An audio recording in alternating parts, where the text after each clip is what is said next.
నమస్కారం. లక్ష్మి చెప్పే కథలకు స్వాగతం. వీణులతో వీక్షించటానికి సిద్ధం కండి. ప్రియ సఖులు, ఇప్పుడు మనం ప్రముఖ రచయిత్రి స్వర్గీయ శ్రీమతి ఓలేటి శశికళ గారు రచించిన భార్య దిద్దిన కాపురం అనే చక్కటి కథను విందామండి. Rajiv Gandhi international airport international departures terminal దగ్గర కారు ఆపిన రేవతి గబగబా కొడుక్కి సామాన్లు దించడంలో సహాయం చేసి ట్రాలీని పోర్టర్కి అప్పచెప్పింది. తల్లిని, పుట్టి పెరిగిన ఊరిని వదిలి వెళ్తున్నానన్న బెంగ సగం, కొత్త దేశంలో కొత్త భవిష్యత్తు వెతుక్కుంటూ వెళ్తున్నానన్న ఉత్సాహం, ఉద్వేగం సగం రాజీవ్ మోఖంలో.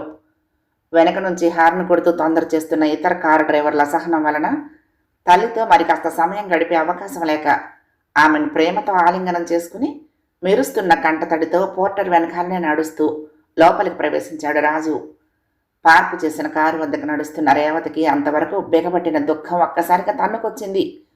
కళ్ళు తుడుచుకుంటూ శంషాబాద్ ఎయిర్పోర్ట్ నుండి డ్రైవ్ చేసుకుంటూ నేరుగా కేబీఆర్ పార్కుకు వచ్చి కారు ఒక పక్కగా పార్కు చేసుకుని పార్కులోకి ప్రవేశించింది రేవతి.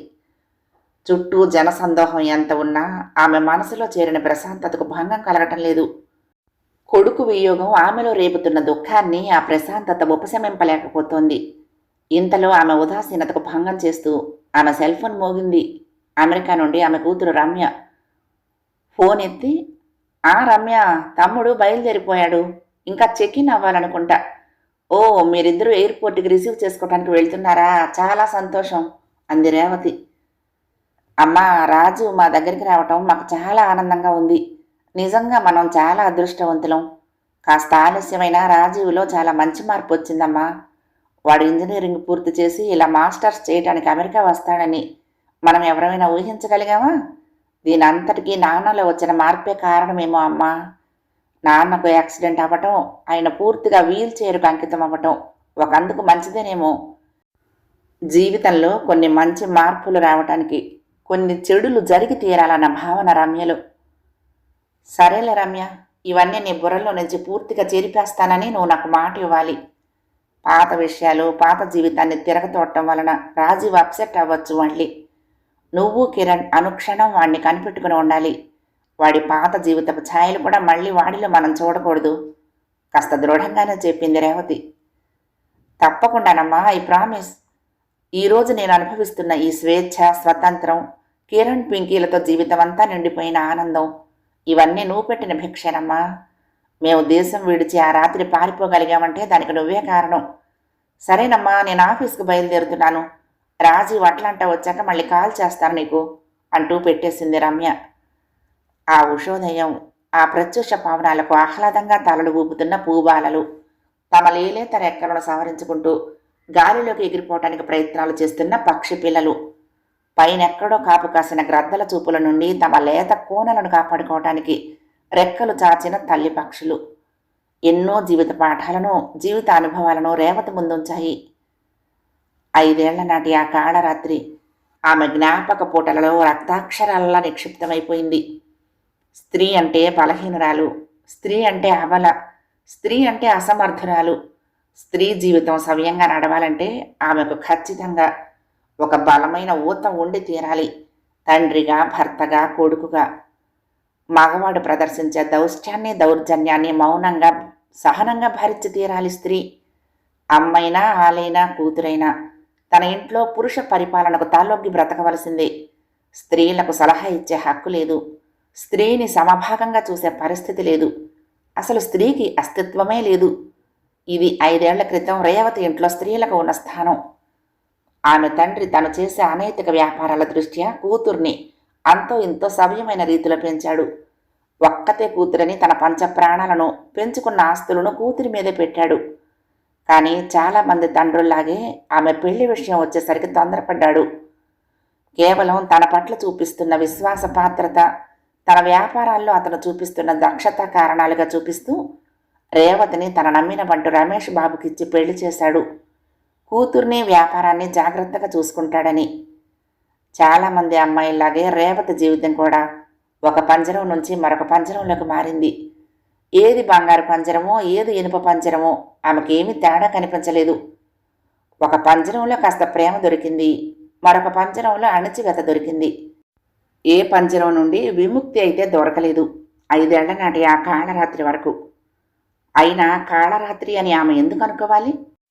ఆ అర్ధరాత్రే కదా ఆమెకు నిజమైన స్వాతంత్రం దొరికింది. ఆమెలోని శక్తి స్వరూపిణి బహిర్గతమై ఆమెకు దిశానిర్దేశనం చేసింది. ఆమె ఆలోచనలు రెక్కలు విప్పుకుని ఆ రాత్రి మీద వాలాయి. తన ఇంటి ఆడబిడ్డ ఊపిరి నిలపటానికి ఆమె చేసిన పోరాటం కళ్ల ముందుకొచ్చింది. రాత్రి 11:30 అయింది. రమేష్ బాబు నిద్రలేచి పిల్లిలా నడుస్తూ కొడుకు గది తలుపు తట్టాడు. తలుపు ఆరగా తెరుచుండటం చూసి కొడుకు లేచే ఉన్నాడనుకుని గదిలోకి ప్రవేశించి లైట్ వేశాడు.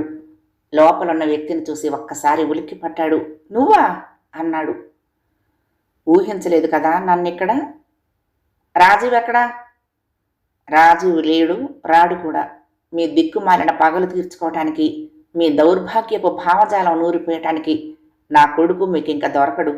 వాడిని చంపనైనా చంపుతాను కానీ మీతో చేరి ఒక నేరస్తుడిగా ఎదగనీయను. ఏంటే చాలా ఎక్కువ పేలుతున్నావు? వంటింట్లో పడి ఉండే ఆడదానికి అంత నోరు లేవకూడదు. నీకెలా బుద్ధి చెప్పాలో నాకు తెలుసు. నాకు ప్రస్తుతం టైం లేదు ఈ అర్ధరాత్రి అంకమ్మ శివాలకి. వాడెక్కడున్నాడో చెప్తావా లేదా బెల్ట్ తీయమంటావా? చేతి వాచిలో టైం చూసుకుంటూ చొక్కా పైకెత్తి అరచేతి మందాన దున్నపోతులా ఉన్న తోలు బెల్ట్ మీదకు చెయ్యేశాడు రమేష్ బాబు. చూడు, నువ్వు కొట్టే దెబ్బలకు వణికిపోయి కుక్కిన పెనులా పడి ఉండటానికి ఇక్కడున్నది నీ పెళ్ళం పాత రేవతి కాదు. తన పిల్లల కోసం ఏ స్థాయికైనా తెగించగల తల్లిని. ఏం చేసిందయ్యా ఆ పిల్ల నీకు? నీ కూతురిగా నా కడుపున పుట్టడమే అది చేసిన పాపమా? తొలిచూలు ఆడపిల్ల పుట్టిందన్న ఆనందమే లేదు. పుట్టినరోజు నుండి ఆ పిల్లను ఎలా అంతం చేయాలన్నదే నీ ఆలోచన. చిన్ననాటి నుండి నీ కోపతాపాలకు, నీ ఆగడాలకు అణిగిమణిగి ఉంటూ ఆఖరికి రక్షించాల్సిన తండ్రే దాని పాలిట భక్షకుడిగా మారి తన జీవితాన్ని నాశనం చేయబోతూ ఉంటే ఈ తాగుబోతు కొంప నుండి పారిపోయింది నా కూతురు. ఆమె ఇంకా కొనసాగించబోతూ ఉంటే అతను అందుకున్నాడు. ఏం కూసావే అంటూ అలవాటైన ఒక బూతుతో ఒక్క ఉదుటును దూకి భారీ జుట్టు చేతిలోకి తీసుకున్నాడు. కళ్ళు నిప్పులు చెరుగుతూ ఉండగా, ఏమే నన్ను తాగుబోతునంటావే అంటూ ఆమె తలను బలంగా గోడకేసి కొట్టేవాడే. మరి ఎక్కడి నుంచి తెచ్చుకుందో అంత బలం? రేవతి ఒక్కసారి కాలెత్తి భర్త నాభిభాగంలో ఒక్క తాపు తన్నింది. ఊహించని హఠాత్ పరిణామానికి అంత పసువు తూలి బలంగా వెనకపడ్డాడు. 6 అడుగుల భారీ శరీరంలో ఎక్కడో ఓ ఎముక కలుక్కుమన్నట్లు తెలుస్తోంది. అయినా మొండిగా లేవబోయినవాడు అలాగే నల్లతాచను చూసినట్లు బిత్తరపై చూస్తూ ఉండిపోయాడు. ఆమె చేతిలో నల్లగా మెరుస్తూ రివాల్వర్. ధన్బాద్ బొగ్గు మాఫియా నుండి తెప్పించుకున్న తన రివాల్వర్. ఇంట్లో నుంచి పారిపోయి తను చేస్తానన్న పెళ్లిని తప్పించుకుని వేరే కులం వాడితో లేచిపోయి పెళ్లి చేసుకుని తన పరువు నేలపాలు చేసింది కూతురు రమ్య. ఇప్పుడు ఏకంగా దేశం నుండే చెక్కైపోతున్న తన కూతుర్ని దాని మొగుడిని చంపేసి చేతులు కడుక్కుందామని రహస్యంగా తెప్పించిన 32 క్యాలిబర్ రివాల్వర్ దీని చేతులకు ఎలా వచ్చింది? అప్పటి వరకు డాంబికంగా చూపించిన అహంకారం, పశు ప్రవృత్తి స్థానే నిలువెల్లా ఉణికిస్తున్న భయం అతని వెన్నులో కళ్ళల్లో. భయం వేస్తుంది కదా? నిన్నిక్కడే చంపేసి 3వ కంటికి తెలియకుండా నా పెరట్లో పాతి పెట్టేయగలను. భర్తవనే గౌరవం ఎప్పుడో హరాయించేశావు నాలో. ఏ తప్పు చెయ్యకుండానే నన్ను నా కూతుర్ని ఇదే గదిలో పెట్టి ఎన్నిసార్లు ఎంత హింసించావు? కుటుంబం, పరువు, పిల్లల భవిష్యత్తు అని ఆలోచించి నోరు విప్పలేకపోవటమే నేను చేసిన నేరం. ఏంటయ్యా నీ బోడి గొప్ప? లిక్కర్ కింగ్ని, బార్లు, రెస్టారెంట్ల ఓనర్నని రెచ్చిపోతూ రౌడీ షీటర్ల దాష్టికాలు చేస్తూ బతికేస్తున్నావు. నా వారసుడంటూ పిల్లాడికి నీ బుద్ధులనే మప్పుతున్నావు. చిన్నప్పుడు చక్కగా చదువుకునేవాడికి ఇప్పుడు తల్లంటే లోకువ. చక్కగా చదువుకుంటున్న అక్కంటే అసూయ, ద్వేషం. 20 ఏళ్లకే డ్రంక్ అండ్ డ్రైవింగ్, డ్రగ్స్, రేపు ఛార్జీలున్నాయంటే వాడు భవిష్యత్తులో ఎంత రాక్షసుడవుతాడో ఊహించలేను. ఇన్నాళ్ళు కన్న తల్లిగా ఏం చెయ్యలేక చెప్పడానికి నోరు లేక వీడి ఆగడాలను చూస్తూ మౌన సాక్షిగా ఉన్నా. ఇప్పటికన్నా కళ్ళు తెరవకపోతే నా ఇంటితో పాటు మరెన్నో కుటుంబాలు తగలబెట్టేస్తారు మీ తండ్రి కొడుకులు. ఆవేశంతో రొప్పుతూ ఊగిపోతూ అరుస్తోంది రేవతి. ఆమెకు అంత గొంతున్నట్లు అతను ఏనాడు వినలేదు. నిజానికి ఆమె గొంతు పెగలనిస్తే కదా. ఆమె ఉగ్ర రూపం చూసి అతనికి ఇప్పుడు దడుపు పుట్టింది. కొంపతీసి కొడుకు నేను చేయలేదు కదా అని మనసులో గుబులు పుట్టింది. తన 2 నెలల ప్లానింగ్ వ్యర్థమవుతున్నందుకు ఉక్రోషంగా ఉంది అతనికి. అతని ఆలోచనలన్నీ తన పగ చుట్టే తిరుగుతున్నాయి. ఇంకో 2-3 గంటల్లో కూతురు రమ్య దాని మొగుడు దేశం దాటేస్తారు. ఎయిర్పోర్టుకు వెళ్లేలాగా అర్ధరాత్రి ఆ ఇద్దరిని గప్చుప్పుగా మట్టు పెట్టేయాలని, మధ్యదారిలో నిర్మానుష్యంగా ఉండే స్థలం దగ్గర కాపు కాయమని మనుషుల్ని పెట్టాడు. తన చేతులతో స్వయంగా వాళ్ళిద్దరిని చంపితే కానీ కక్ష తీరదని రివాల్వర్ తెప్పించాడు. వాళ్ళక్కడ తన ఆదేశాల కోసం ఎదురు చూస్తూ ఉంటారు. ఇక్కడ చూస్తే ఇది రాక్షసిలా అడ్డం పడుతోంది. ఆలోచనలో నుంచి బయటపడి మెల్లగా జేబులో నుంచి ఫోన్ తీశాడు. అంతే, ధన్మని చెవులు చిల్లులు పడేలా రివాల్వర్ పేలింది. అతని మణికట్టు ఊడేలా నిప్పులు కక్కుతూ బుల్లెట్ తగిలి రక్తం జివ్వును చిమ్మింది. అమ్మో, చంపేస్తోంది ఇది బాబోయ్ అని ఒక్కసారి అరుస్తూ ఫోన్ కింద పడేశాడు. వెంటనే ఆ ఫోన్ అందుకుంది రేవతి. భయపడకు రమేష్, నీ కొడుకుకి ఏం కాలేదు. వాడు రోజు తాగే దాంట్లో 4 నిద్ర మాత్రలు కలిపాను. అది బాగానే పనిచేసి అదిగో ఆ బాత్రూంలోనే పడున్నాడు అంది. పిశాచిముండా, సర్వనాశనం చేశావు కదే నా ప్లాన్ అంతా. అసలు ముందు నిన్ను చంపి నీ కూతురి కేసు వెళ్లాల్సింది. నంగనాచిలా సర్వం గమనిస్తున్నావని తెలుసుకోలేకపోయా. చూస్తానే ఎంతసేపు నన్ను బెదిరించగలవో. నీకు నా సంగతి ఇంకా తెలీదు. ఇక్కడ తప్పించుకున్న అమెరికాలో చంపించగలను దాని బాయ్ ఫ్రెండ్ని. బాధతో రొప్పుతూ అరుస్తున్నాడు. రక్తాలు ఓడుతున్న చేతిని చూసుకుంటూ బాధతో ఏడుస్తున్నాడు. రేవతి కళ్ళల్లో ఎర్రని కోపపు చీరలు. రమేష్, నువ్వు బ్రతుకుతున్న బ్రతుకు నా తండ్రి పెట్టిన భిక్ష. ఎర్ర యాగాని లేని నిన్ను చేరదీసి నీ నాటకాలన్నీ నమ్మి నన్ను సారా వ్యాపారాన్ని నీ చేతిలో పెట్టి నా గొంతు కోశాడు మా నాన్న. ఆయన అర్ధాంతరపు చావు నీ ఖాతాలోదే. నా జీవితం పోతే పోయింది, కానీ రమ్య జీవితమైనా బాగుండాలి. ఆడదంటే అంత అలుసురా నీకు? ఓ తల్లికేగా పుట్టావు, పశువా? కన్న తండ్రి అంటే కడుపులో పెట్టుకోవాలి కానీ కడతేర్చకూడదు. ఇన్నాళ్ళు సౌభాగ్యం కోసం, ఇంటి క్షేమం కోసం అమ్మవారి పూజలు చేశా.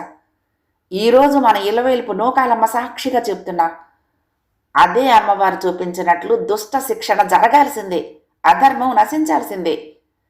ధన్ ధన్ ధన్ అంటూ మరొక 3 గుళ్ళు రమేష్ బాబు ఎడం భుజంలోకి 2 తొడల్లోకి గురిచూసి పేల్చింది రేవతి. ఇంటర్లో ఎంసీసీలో అండర్ ఆఫీసర్గా నేర్చుకున్న తుపాకీ గురి తప్పలేదు ఆమెకు. స్పృహ తప్పుతున్న భర్త కేసి కక్షగా చూస్తూ, నువ్వు దీనితో చావవు, కానీ జీవితాంతం జీవోత్సవంలా పడుంటావు. చట్టం నాకు ఏ శిక్ష వేసినా పర్వాలేదు. రమ్య ఈ పాటికి విమానం ఎక్కేసి ఉంటుంది. ఈ దౌర్భాగ్యపు తండ్రి నుండి దూరంగా పోతుంది. అది పుట్టి బుద్ధిరిగి సుఖపడ్డది లేదు ఆ పిల్ల. కనీసం ఇప్పుడైనా నీ దుష్టత్వము వదిలి బిడ్డ క్షేమం కోరుకో. ఎక్కడో అక్కడ తన బ్రతుకు తనను బ్రతకని. కోపంగా అరుస్తూనే ఫోన్ తీసుకుని పోలీస్ కంట్రోల్ రూమ్కి కాల్ చేసింది రేవతి. అప్పుడప్పుడే విచ్చుకుంటున్న అరుణ రేఖలతో దూరంగా గట్టు మీద నూకాలమ్మ గుడి నుండి మహిషాసుర మర్దిని స్తోత్రం లీలగా వినిపిస్తోంది. ఆ రోజు ఉగాది ముందు రోజు, కొత్త అమావాస్య. రేవతి చేసిన పని సవ్యమైనదే అని సమర్థిస్తూ భగవంతుడే ఆమెకు గొప్ప సహాయం చేశాడు. ఆ రోజు రాత్రి దారి కాసిన రౌడీ షీటర్లు గస్తీ పోలీసుల చేతికి చిక్కారు. కూతుర్ని అల్లుణ్ణి చంపడానికి రమేష్ బాబు పన్నిన పన్నాగమంతా బయటపెట్టారు. రేవతి తన భర్తను ఆత్మరక్షణ కోసం కాల్చిందని నమోదు చేసి కోర్టులో ఆమె మీద కేసు కొట్టేశారు. అంతటితో రేవతి రిలాక్స్ అవ్వలేదు. తన భర్తను, తన కొడుకును సంస్కరించుకోవాలి ఇప్పుడు. లిక్కర్ వ్యాపారం, బార్లు, లిక్కర్ సిండికేట్లో ఉన్న ఇతర సభ్యులకు అయిన కాడికి అమ్మిపడేసింది. రెస్టారెంట్ల బాధ్యత తన చిన్నాన్నలకు అప్పచెప్పింది.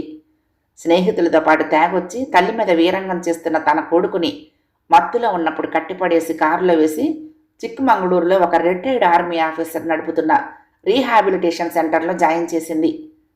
అక్కడ తాగుడుకు విరుగుడుతో పాటు యోగా, మెడిటేషన్ నిర్బంధంగా చేయించేవారు. 2 సార్లు పారిపోవటానికి ప్రయత్నించినప్పటికీ తల్లి వద్ద తన ఆటలు సాగవు అని తెలిసాక ఆ క్రమశిక్షణకు అలవాటు పడి మెల్లగా రాజీవులో పరివర్తన రావటం మొదలుపెట్టింది. డబ్బు వచ్చే అన్ని రకాల సోర్సులు ఆపేయటంతో రాజీవుకు మెల్లగా డబ్బు విలువ తెలియసాగింది. చెడు స్నేహాలు దూరమై చదువు మీద కాస్త శ్రద్ధ పెరగటంతో కొడుకును చిక్మంగళూరులోనే ఇంజనీరింగ్ పూర్తి చేయించింది రేవతి. ఇదిగో ఈరోజు కంప్యూటర్స్లో మాస్టర్స్ చేయటానికి అమెరికాలో తన అక్క వద్దకు బయలుదేరాడు రాజీవ్. రమేష్ బాబు జీవితాన్ని కూడా తన చేతుల్లోకి తీసుకుంది రేవతి. ఒక బుల్లెట్ వెన్నుపూసకు తగలటం వలన శాశ్వతంగా అవిటివాడయ్యాడతను. భార్య మీద పరుషవాక్య ప్రయోగాలతో అరుస్తూ ఉండేవాడతను. అదే ఊళ్ళోనే ఉంటే అతని ఆటలు కొంతలో కొంత సాగేవేమో, కానీ అతనికి మాట శుద్ధితో పాటు ఆత్మశుద్ధి కూడా అవసరమని రేవతి గట్టిగా భావించింది. పుట్టపర్తిలో ప్రశాంతి నిలయానికి దగ్గరలో ఒక కాటేజ్ కొనుక్కుని భర్తతో పాటు అక్కడికి మారిపోయింది. కొడుకులాగే రమేష్ బాబు కూడా ఆ ప్రశాంతత, క్రమశిక్షణ పూరిత జీవితాన్ని వ్యతిరేకిస్తూ ఉండేవాడు. కానీ తన సర్వ అవసరాలకు భార్య ఆలంబన అవటం వలన మెల్లగా అతనిలో పరివర్తన, పశ్చాత్తాపం మొదలయ్యాయి. అక్కడ జరిగే భజనలకు, సేవా కార్యక్రమాలకు బాగా ఆకర్షితుడవసాగాడు. గత జీవిత నేర చరిత్ర నుండి బయటపడి ఆధ్యాత్మిక పథంలో సాగిపోగలుగుతున్నాడు అతడిప్పుడు. మారిన మనసుకు తార్కాణంగా కూతురు రమ్యను, ఆమె భర్త కిరణ్ను స్వయంగా భారతదేశానికి ఆహ్వానించి సాదరంగా పసుపు కుంకాలు ఇప్పించి పంపాడు. క్షమయా ధరిత్రి అన్న ఆర్యోక్తి అన్ని వేళల స్త్రీ విషయంలో జరగదని, ఆమెలో అసహనం, ద్వేషం రగిలితే ఆ క్రోధాగ్నిలో తప్పు చేసిన వారు శలభాల్లా కాలిపోతారని రేవతి నిరూపించి చూపింది. అదే స్త్రీ పార్వతి అయి తన కొడుకు భవిష్యత్తును తీర్చిదిద్దుకుంది. దుర్గ అయి తన భర్తను చెడు మార్గం నుండి తప్పించగలిగింది. దేవి ప్రచండ దోర్దండ దైత్య దర్పనాశిని తారిణీం దుర్గాంబ సంసార సాగరస్య కులోద్భవాం. కథ సమాప్తం. ప్రియ సఖులు, ఈ కథ మీకు నచ్చితే తప్పకుండా లైక్ చేయండి, షేర్ చేయండి, కామెంట్ చేయండి, సబ్స్క్రైబ్ చేసుకుని నన్ను ఎంకరేజ్ చేయండి. ఉంటానండి. ప్రేమతో లక్ష్మి, కృష్ణా తీరం దుర్గమ్మ సన్నిధానం. నమస్తే.